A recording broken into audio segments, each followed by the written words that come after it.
Donc nouveau chapitre, les primitives. Donc vous allez tous prendre votre calculatrice et on va voir un peu ce qui se passe. Alors, en gros, je vais vous expliquer ce que c'est qu'une primitive. Les mathématiciens, comme ils se faisaient chier, ils avaient rien d'autre à foutre que dire que quoi? Il y a une fonction, n'importe laquelle, d'accord, qui a une courbe.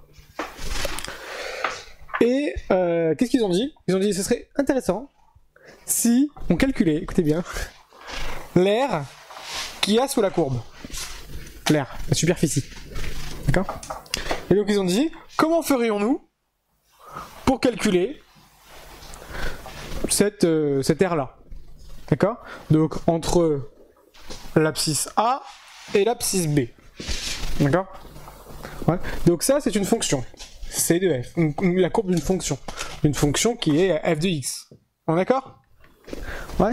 Et ben ils ont dit, vous savez, pour chaque fonction, il existe une dérivée. Et ben ils ont dit, pour chaque fonction, il existera aussi ce qu'on appelle une primitive, qu'on notera grand F. Donc la dérivée on l'appelle f', la primitive, en gros une fonction associée à cette fonction-là, on l'appellera grand F. On est d'accord? Et l'idée c'est quoi? C'est que ce grand F là, on va faire quoi? On va faire grand F de B moins grand F de A. Donc on va avoir une nouvelle fonction qu'on va appeler grand F. On va faire la différence de... On va remplacer les x par la valeur qui est ici et les x par la valeur qui est ici. On va faire la différence entre les deux. Et comme par magie, ça va nous donner l'air. L'air qui est entre les deux. D'accord? Alors, l'idée c'est quoi? C'est comment fait-on pour trouver ce qu'on appelle la primitive. Alors la primitive, c'est quoi? Contraire de la dérivée. C'est pas le contraire de la dérivée, c'est imaginons qu'on ait une fonction f. Pour trouver sa primitive, donc alors on sait que la dérivée, bon on n'a plus qu'à trouver la dérivée et on tombe sur f'. Ok, donc vous appuyez votre calculatrice, vous appuyez sur la dérivée des x de t, etc. Et par contre, qu'est-ce qui va se passer pour trouver la primitive? Vous trouvez la fonction qui, si je la dérive, je tombe sur f. Donc en gros, il faudrait trouver que la fonction qui, pour grand f' de x, est égale à f de x. D'accord? Donc il faut trouver la fonction avant la dérivée, en vérité. Enfin, avant la fonction. Tout le monde comprend un peu l'idée? C'est un peu délicat à expliquer. Et, donc en gros, si je prends une fonction, par exemple x carré, elle est comment? Je vous rappelle, elle est comme ça, ouais, c'est une parabole. Mais bon, elle est comme ça. Si je veux vous connaître l'air entre, par exemple, 1 et 2, donc je veux connaître cet air-là, il va falloir que je trouve qui? La primitive de x carré. D'accord? Quelle fonction me donnerait comme dérivée de cette fonction-là x carré? Alors, je sais que, imaginons que j'essaye x cube par exemple. Je vais essayer x cube. X cube, sa dérivée, c'est quoi? 3x carré.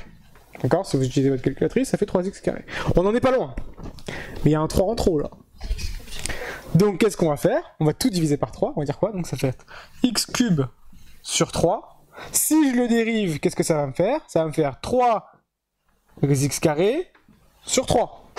Je vais pouvoir barrer les quoi? Les 3, et ça va me donner qui? X carré. Donc le but du jeu, c'est d'essayer de trouver la fonction où, si je la dérive, je tombe sur f.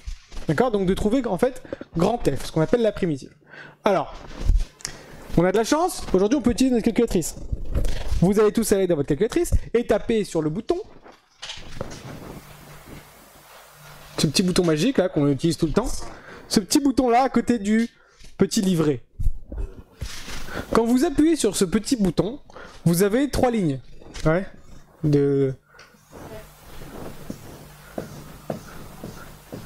D'accord, vous avez plein de propositions ici, plein de propositions ici, plein de propositions ici. Vous allez aller dans... Vous voyez la limite? Où est-ce qu'on l'avait la dernière fois? Bah juste à gauche, il y a un truc qui est comme ça.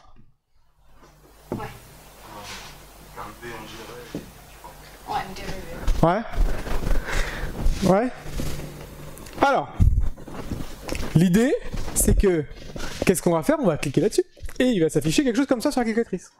On va rentrer notre fonction f, par exemple, x carré ici, dans le petit carré ici, x carré. Ok? Et on va dire, ici, bah, on va mettre x, d'accord? Vous mettrez toujours x. Par contre, si c'est t au carré que vous avez mis, vous mettrez t. En fait, c'est ce qu'on appelle la variable. D'accord? Donc, vous appuyez là-dessus, vous appuyez sur entrée, qu'est-ce qui tombe? X cube sur 3. En fait, ce petit bouton-là, ça vous trouve directement ce qu'on appelle la primitive. Ouais, tout de suite. D'accord? Ça va? Ben voilà, maintenant vous connaissez ce bouton. Très bien. Et comme pour les fonctions, qu'est-ce qui va se passer? Comme pour les dérivés, qu'est-ce qui va se passer? Si j'ai par exemple x carré plus e de x, par exemple, comment je fais pour trouver la dérivée de ça? Je fais la dérivée de lui plus la dérivée de lui, on est d'accord? Ouais. Et bien pour les primitives, ça va être la même chose. Je vais chercher la primitive de lui plus la primitive de lui. On est d'accord? Donc qu'est-ce que vous allez me faire? Vous allez me le faire pour chaque petite partie. Donc la primitive de x carré, on a dit que c'était combien? x3 sur 3.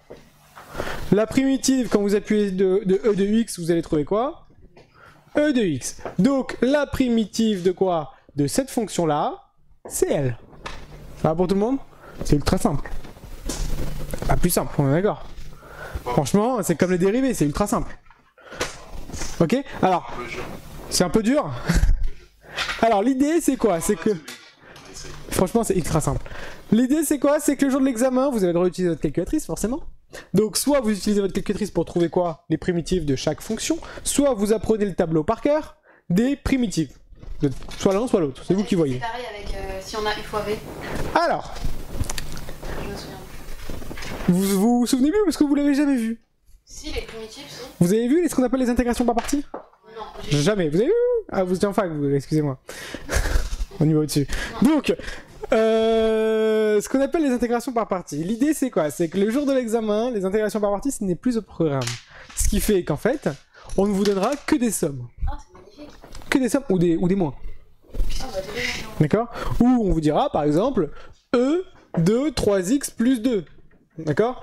Trouvez-moi la primitive de lui, bah vous tapez directement la calculatrice et vous trouverez 1/3 de E de 3x plus 2. Ça vous donnera ça normalement directement.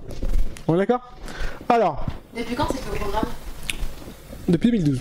2012, ça fait longtemps quand même. Ça fait 5 ans. Depuis qu'il y a eu la réforme du bac en fait. Avant, il y avait ce qu'on appelait les intégrations par partie. Alors, l'idée, c'est que le jour de l'examen, imaginons qu'on ait une fonction. Alors, pourquoi on l'a ici sur le feuillet? Le feuillet. Ah, parce que on a fait des cours avant 2012. On n'a pas changé le cours.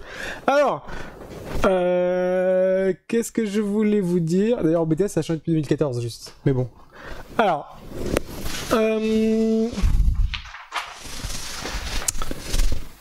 imaginons. Alors, attendez, je vais juste chercher une fonction. Donc, imaginons qu'on ait un produit. D'accord? Donc, une multiplication. Imaginons qu'on ait comme fonction x fois e de x. Bah, on sait que les dérivés, on peut pas les faire, on peut pas mettre un fois entre les deux, etc. Pareil pour les primitives. Mais on vous demandera pas de calculer la primitive de lui. Écoutez bien. On va vous dire. Alors, montrer que x moins 1 e de x est primitive de f de x. Donc, en fait, on vous dit, voilà la fonction.